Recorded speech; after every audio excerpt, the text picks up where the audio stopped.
So, the problem, number 2 of the maximum minimum.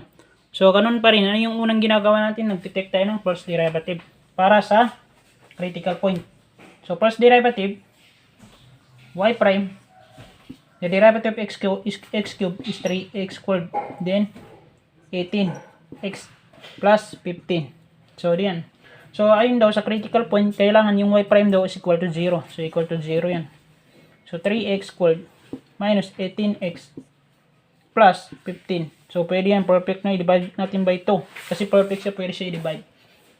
So, what? 0, 3 divide. Ano ba yan? Maging, ano yan? 3 pala pwede natin divide yan. Hindi pala sa 2. So, yan. 0, 3 divide 3 is wala na, x squared na lang. Then, para madali natin i-factor, i-divide natin by 3. 18 divide 3 is what? Negative 6. Then, 15 divide 3 is what? 5. Positive 5. Yan. So, pwede natin i-factor yan by what? Ano yung natin, ma-multiply natin, ang lalabas is positive 5. So, ganito yan. Pwede mo, ito factor natin ito. So, ipagbalagay natin, ano ito siya, negative 5, no? At negative 1. Ito yung mamumultiply natin. Negative 1 times negative 5 is positive 5. Pag sinamap mo naman, magiging negative 6. So, ito yun siya. So, ibig sabihin, negative 1 to what? Negative 5. So, x is negative 5 to x is negative 1 is equal to 0. So, yan. So, madali na yan.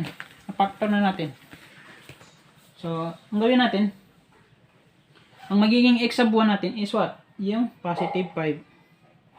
X sub 1. Pag tinraspose natin yung negative 5 sa kabila, magiging positive. So, x sub 2, ano din, magiging positive 1. Pag tinraspose natin sa kabila. No? So, ano yung next natin? So, ang next po natin is, what? Mag-ano po tayo ng, isa-substitute na po natin yung x sub 1 pati x sub 2 doon sa original equation. So, para saan? Para makuha natin yung y sub 1 at y sub 2. So, ang original equation is y sub 1. Y sub 1 muna natin. Unahin natin. X, ano ba yung x cube? Ilagay ko muna ito, x cube, para hindi kayo malito. 9x squared plus 15x minus 5. So yan, y sub 1 is what? Y sub 1, isa-substitute mo yung x sub 1 na 5 sa x. So 5 cube minus 9, 5 squared plus 15 times 5 minus 5. So yan. Is equivalent to what? Ang makukuha mong x, makukuha mong y dyan is what? Yung negative 30. So, paano naman yung y sub 2? Ang y sub 2 is ganun din. Isa-substitute naman dito yung positive 1. Then, ang makukuha mong y sub 2 is positive 2. So, take the second derivatives para makuha naman natin yung point of inflection natin. So, isa-second derivative daw natin yung critical point dito. So, second derivative ng y prime is double y prime. Doon, dito magiging 6x na. So, dito, 18 na lang. So, ito constant, kaya 0 na yan. So, ayan, paano natin yan masolve? Madali na yung isolve kasi 6x, ito transpose ko lang yung negative 18 sa 0, magiging positive 18 na. Magdi-divide both side ako by 6. Ang x ko is equivalent of what? 18 divide 6 is equivalent of 2. 2 na yung magiging, ano natin? 2 ba yun? Try down. 2 times 8 is, hindi yan magiging 2. 9. Hindi pala na eh. Magiging ano natin, 18 divide mo sa 18 divide 6, ang magiging x sub 2 kasi x sub 2 na ito siguro kasi nakuha na natin yung nakuha na kasi natin yung x sub 1, tama ba? So may ibig sabihin x sub 2 na ito. So 3. So 3 yung magiging ano natin. Yung x natin. So, paano natin makukuha yung ano natin? Kasi puro y to. Y sub 1 is 30. Y sub 2 is ano natin? So, yan. 3. So, ang gawin natin, itong 3, isa-substitute naman natin dito. Isa-substitute natin dito sa equation ito. Kaya, magiging y natin is y is equivalent of 3 times 3 minus 9 times 3. Para sa point of inflection naman ito. Plus 15 times 3. So, sir, kung para sa point of inflection yan, anong silbi ng x sub 1, x sub 2, at y sub 1, y sub 2? Ito para sa maxima minima, ito para sa point of inflection. Kasi pinapa-identify lang dito is yung point of inflection pati maxima minima. So, wala tayong choice. So, ano yung next? Ang makukuha mo dyan, ang y sub 1 mo, ang y, hindi man siya totally y sub 1 kasi may y sub 1 na tayo. Point of inflection. So, ang point of inflection is negative 14. Yan. So, i-arrange lang natin dito. Sabi dito, ano yung nakuha natin? X sub 1. So, x sub 1, y sub 1. X sub 2, y sub 2. Then, yung point of inflection na x, y. So, yan. Yan lang natin, no? Ang ano ba yung x sub 1? Ang x sub 1, sir, is 5. 5, y sub 1, sir, is negative 30. Tama po ba? So, ano yung next? X sub 2, sir. Ang x sub 2 ko, sir, is what? 1. Y sub 2 is what? 2. Yan. So, ang point of inflection is what? X is 3. Y is negative 14. So, graph natin. So, gamitin daw natin yung equation na y equivalent of x cubed sa problem, 9x squared plus 15x minus 5. Then, mag-tabulate tayo dito na y. Ayan.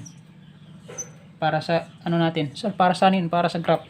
Gagawa kasi tayo ng graph dito para ma-identify natin yung maxima at minima. So, ano yan? Damihan na natin. So, dyan. So, anong gagawin natin? Una, ang gagawin mo, mag-first time tayo sa 0. 0 isa-substitute mo sa lahat ng x dito. Ang makukuha mong y is negative 5. Tama po ba? Then, anong sunod? Yung 1. Sunod-sunod natin yan. Lahat ng 1 naman isa-substitute mo sa x. Ang makukuha mo, ang equal ng y is what? Positive, positive 2 pala. Tama. So, paano kung 2 naman dito? Ang makukuha mo dito, isa-substitute mo yung 2 sa lahat ng x dito. Kaya, ang makukuha mong y is what? Yung negative 3. So, paano kung 3 naman? Then, ang makukuha mong y is negative 14. I-calculate na lang direct. Then, dito, paano kung 4? Ang makukuha mong y is negative 25. So, dugtungan natin dito. Para, kailangan umabot tayo dito sa mga nakuha nating value. Kasi ang maximum na, ano natin dito is, tama rin 4. So, ilagay natin, paano kung 5? So, 5 pa, lahat ng 5, ililagay mo sa x. Ang makuha mong y is negative 30. Kung paano kung 6 naman? Ito yung last natin. Ang makukuha mong y is negative 23. So, siguro dyan na lang tayo mag-stop. So, identify natin ang maximum at minimum. So, wala tayong problema dito kasi alam natin na ito yung point of inflection. Ang problema, saan natin ma-identify yung minima at maxima? So, sana ba? Ito, unahin natin ito. Ang 0, then negative 5. Ano yung negative 5 na y? Sa baba. So, lagyan natin 1, 2, 3, 4, 5. So, ito yung negative 5. Dito yun siya magsisimula. Tama ba? Diyan yun magsisimula. So, ano yung next one? Na positive x. So, ito yung positive. Ang y mo is positive din. So, dito, positive 2. Kaya dito yun siya. Positive x1, positive y2. And positive 2, ito, negative 3. Din dito. Then 3, negative 14. Pagpalagay natin nandito na. Sa pinakababa. And 4, 2, 25. So, dito na yan siya. Then 5, abot pa yan 5, 6, 2, 30. Dito na yan. Then, hanggang 23 is what? Dito banda. So, ibig sabihin, parang ganito yung graph. So, ibig sabihin, maximum is what? Ang maximum niya is nasa taas. Ano yung maximum? Ano yung point dito? Yung point po dito, sir, is what? Yung 1, 2. So, ito yung maximum mo. 1, 2. Tama ba? Try doon natin kung may nakuha natin. Tama rin. Nakuha natin 1, 2. Ang maximum is ito. 1, 2. Yung maximum natin. 1, 2. So, ano yung minimum? Siyempre, yung pinakababa. Ano ba yung pinakababa dito? Yung pinakababa dito is yung 5/30. So, sir, bakit 5/30? Kasi, ang y mo, yan yung pinakamalaking numbers na negative dito. Negative 14 ito, mas malaki yung negative 30. Negative 25 naman ito, mas malaki yung negative 30. Negative 23 dito, mas malaki yung negative 30 na y. Ibig sabihin, ito yung minimum mo. Sa pinakababa, ito yung minimum.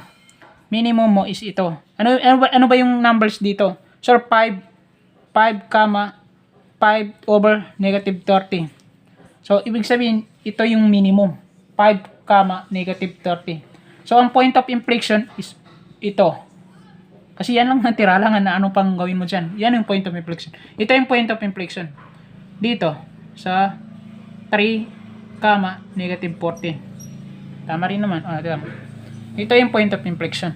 So, ano yung pinakamababa, yun na yung minimum. Ano yung pinakamataas, yan po yung maximum. Kung ano yung matira, yun po yung point of inflection.